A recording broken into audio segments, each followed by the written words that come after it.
चला आज पावभाजी बनवूया। दाखवलेल्या सर्व भाज्या चिरून घेतल्या, कुकर मध्ये टाकल्या। कुकर मध्ये मीठ हळद टाकून कुकर मध्ये शिजवून घेतल्या। शिजवून झाल्यानंतर मग कढई घेतली।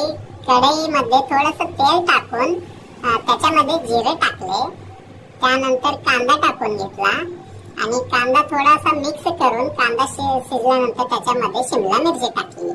मग आलं लसूण पेस्ट टाकली आणि त्यानंतर मग टोमॅटो टाकले।